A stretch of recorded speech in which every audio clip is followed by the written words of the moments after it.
Scoring goals can be one of the hardest things in football, and that is why some of the top players go for such a large amount of money.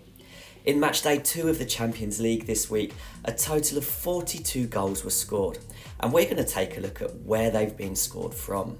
19 of these goals were scored first time in the penalty area, with a further 9 being scored with 2 or more touches.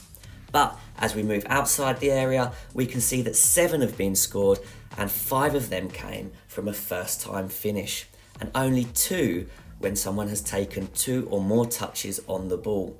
So this just shows scoring goals is tricky. 7 of them came from penalties, and if we look at it, only 1 goal came from a direct free kick. So we can see that these goals have come from varying areas on the pitch, but the majority inside the penalty area. So what can we learn?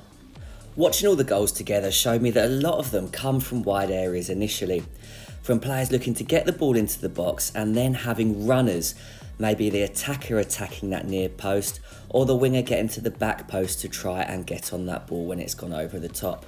But what's really key is that we have movement in the box.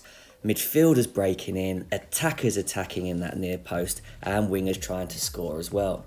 The more that we get into these wide areas, the more goals that are scored. And in the Champions League, in that second round of the match days, we could see lots of combinations in and around the penalty area. This allowed players and fullbacks and wingers to get nice and wide, get into that penalty area with a driving 1-2 and a run, and then set the ball back to their teammates.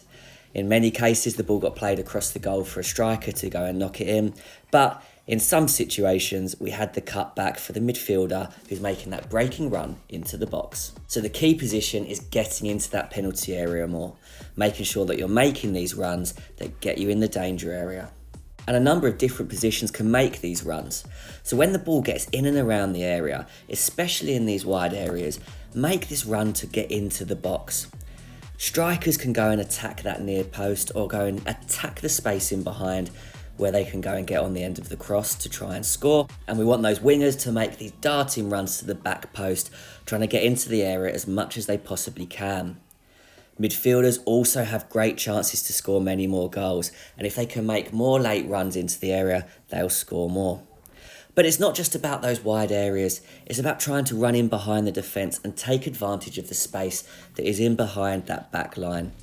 Do this a little bit more and there's more opportunities. And this accounted for quite a few goals which were scored with 2 or more touches within the area. That ball got delivered into the space, then those attacking players could get a touch on the ball, look up and then finish effectively.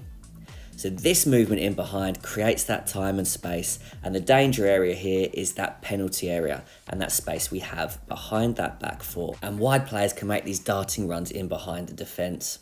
So 2 key areas are to get into the box when the ball is wide, and also look to take advantage of the space in behind the defence. But to add to our chance of scoring more, we've also got to be prepared to take the risk of shooting from outside the area.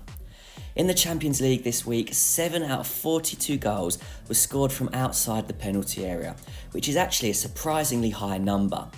Players who are prepared to shoot from distance are going to be able to just add to that goal tally. It's not going to make you hit 20 or 30 goals a season, but it's going to add to your range of shots on your range of goals. And again, another key area is being ready for dead ball situations. That may be you taking those free kicks or getting in the box on the end of the deliveries.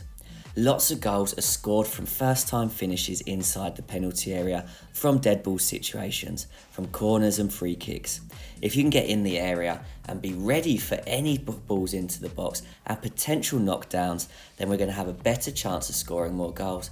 But again, the key thing is making sure that you're in the penalty area more.